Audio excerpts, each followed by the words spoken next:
bem-vindos todas e todes. Hoje a gente está aqui com um convidado super especial que tá morando em Cuiabá, né? E aí é cuiabano. E tá fazendo uma pesquisa super interessante sobre transmasculinidades. E daí a gente achou que seria interessante a gente pensar e falar um pouco sobre isso. O Mas nome antes, dele é Vicente. Chariano. Mas antes ele vai se apresentar, diga aí seu nome, sobrenome, como pronuncia. Oi, galera, tudo bom? Poxa, muito feliz com o convite. Os queridos amigos aqui que a vida me fez encontrar.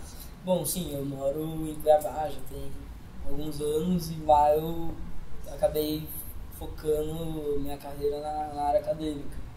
Então, hoje eu sou doutorando pela FMT, a Universidade Federal de lá, e a minha pesquisa é justamente isso, né, sobre masculinidades e, por consequência, as nossas transmasculinidades. Essa pesquisa eu tento trazer um tom crítico, pegando um pouquinho dos pensamentos, né, dos estudos decoloniais, um pouquinho dos estudos críticos mais contemporâneos, nesse sentido de pensar para além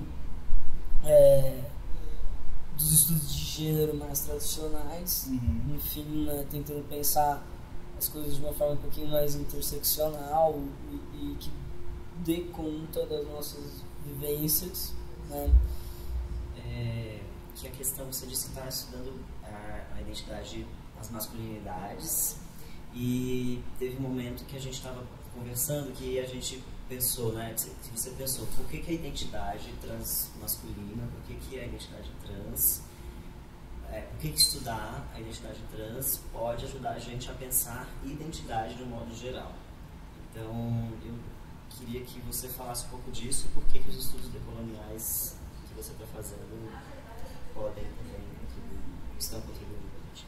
Eu acho que às vezes a gente tende a observar as nossas próprias existências, né, que a gente chama de gênero desviantes ou gênero transgressoras, nesse sentido, né, de ultrapassar as barreiras do gênero, mas a gente pensa dentro de caixinhas que nem sempre estiveram presentes, né? Nem sempre foram as caixinhas que a gente usou para descrever a realidade. Então, nessas pesquisas, a gente encontra muitas outras identidades que já eram descritas em períodos pré-coloniais, principalmente bem anteriores, né, aos períodos de colonização. E aí a gente vê que esses processos não só dizimaram populações inteiras, né, não só tiveram como consequência, por exemplo, epistemicídio da população negra, mas nossas populações, nossas existências também foram ali encobertas. Exatamente, né? Foram encobertas propositalmente, foram apagadas desses registros. Então a gente tende a observar como um fenômeno, uma coisa muito recente, e como se essas caixinhas das identidades sempre tivessem medido os corpos, e não necessariamente. Então, quando a gente pensa também em masculinidades, que é o foco central da minha pesquisa, o repertório de masculinidades que a gente conhece é muito específico, né? E que também passou por essa lapidação dessas colonizações, e que hoje acarretam comportamentos sociais que a gente não quer mais, né? Que a gente já viu chegarem ao seu limite, né? Talvez a gente espera que seja o limite, né? Mas então pensar um pouco com essas influências, né? Por que chegamos a essas masculinidades que se apresentam, inclusive a gente estava falando agora há pouco, essas masculinidades que se apresentam, que a gente às vezes ouve o termo masculinidade tóxica, né, para se referir a masculinidades violentas de alguma forma, E que essas masculinidades também se apresentam dentro das transmasculinidades, né? E como que a gente oferece outro repertório. E até como uma reprodução do que seria o que é natural no gênero masculino, né? Exato. Como, Exato. né, vem nesse lugar de uma naturalização. Exato. Será que também essa normatização da identidade, e ela também não ocorre por conta do fato da nossa noção de identidade ser uma noção fixa de identidade? Exatamente, né? Por exemplo, a gente entende como uma pessoa, um sujeito, se a gente, por exemplo, um sujeito na área jurídica, né? tem que ser um cidadão, tem seus direitos, seus deveres, e a gente visualiza esse sujeito geralmente como uma figura bem específica, né? Um homem, geralmente como um branco, cristão, né? Sim. Como sujeito, e para além de uma imagem desse sujeito, características que a gente precisa analisar nesses corpos que se apresentam. Então, por exemplo, a gente lê os corpos analisando o que a gente hoje entende como sexo, gênero, sexo anatômico, identidade de gênero, sexualidade, e aí nem sempre foram essas caixinhas observadas, e nem sempre essas caixinhas necessariamente dividiram os corpos, né? Acho que essa é uma grande questão. Então, por exemplo, em algumas tribos ameríndias, né, principalmente na América do Norte, os Navarros, tem uma lista bem interessante. É fácil fazer essa pesquisa, gente. Não lembro de cabeça, mas é uma pesquisa fácil. O que a gente encontra? Corpos, né, em alguns casos, que não necessariamente precisavam ser uns ou outros para designar papéis, né? Então, tinha essa possibilidade tinha um pouco mais de fluidez, né? E foi nesse movimento das colonizações que foi determinado, foi perpetuado que só duas possibilidades, né, de sexo, duas possibilidades de gênero, de identidade de gênero, e uma sexualidade possível.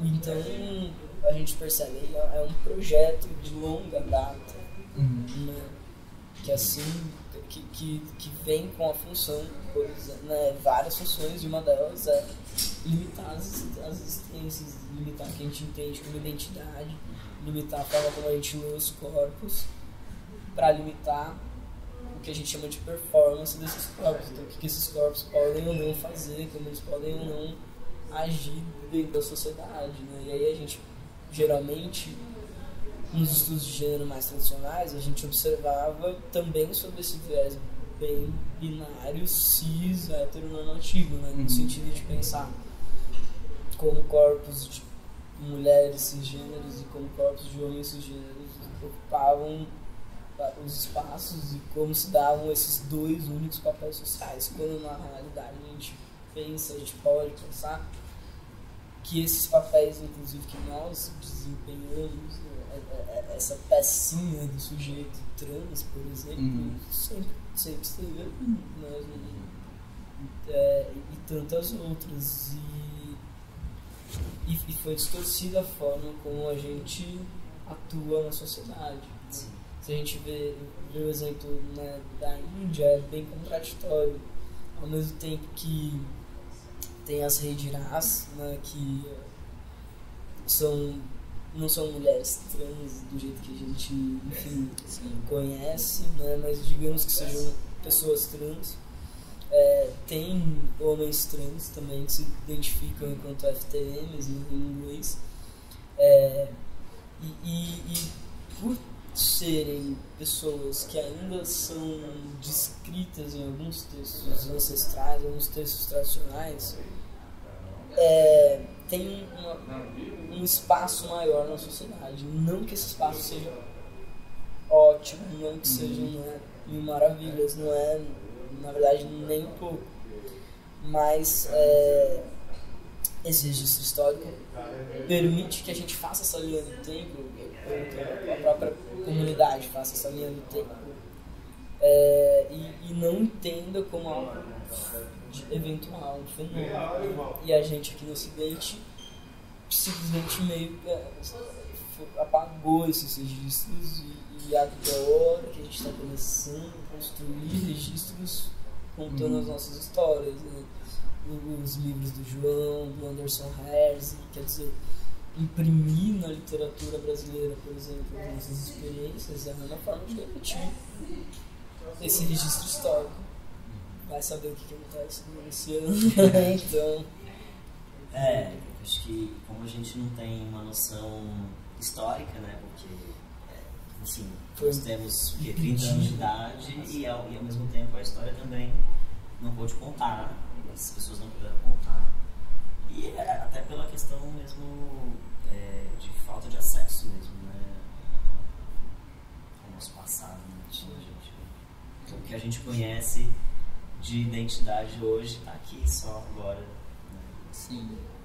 Mas que é legal pensar por esse lugar da decolonização, né? Mas tem uma diferença muito grande quando você vai pensar, por exemplo, pegar autores da Europa, por exemplo, contemporâneos que estão falando sobre essa questão, mas que que primeiro estão pensando de um lugar descolado, porque tá nesse lugar, né, não tá ali na vivência, né? Tampouco tem ali a sua ancestralidade, né, ou sei lá, pensar numa questão histórica mesmo, né, de árvores genealógicas, né, de que tem noção da sua origem, né, minimamente, mas a gente desse lugar parece que é isso, a gente está num limbo, né, não sabe de onde vem, como vem, sabe que tem aí uma questão exploratória, né, que enfim, pensando na história, né, contada pelos brancos, né, que nos colonizaram, mas a gente não sabe a história do nosso povo real, né, de quem estava aqui, como que era. Acho que essa questão dos índios, pelo menos para mim, é super importante. Eu conheço pouco também, enfim, também pesquiso bem pouco sobre isso, mas quando você fala sobre essa questão, né, principalmente dos povos indígenas, como era visto, e que não tinha, por exemplo, só essa uma ou outra possibilidade, que daí você pensa, poxa, né... Dá essa sensação de ancestralidade pra gente, que a gente é tolhido disso. Sim, né? Da onde que isso se perdeu, como que a gente não conseguiu, sabe? Por que a gente não teve acesso? Obviamente, a gente sabe que a gente não teve acesso a isso. E a ideia e toda essa força, né, pra excluir e deixar invisível mesmo a história. Mas é isso, né? Você vai se aproximando um pouquinho, né? Parece que você vai, pelo menos me dá essa sensação de que você tá mais próximo da sua história mesmo, dessa descoberta de si, sabe? Que não é só isso. Então você é o CID lá, né? Você é a patologia, você é o problema. Não, né? Exatamente. A gente é muito anterior à descrição do problema. Sim, mas queremos agradecer demais. Sempre. Massa, muito bom.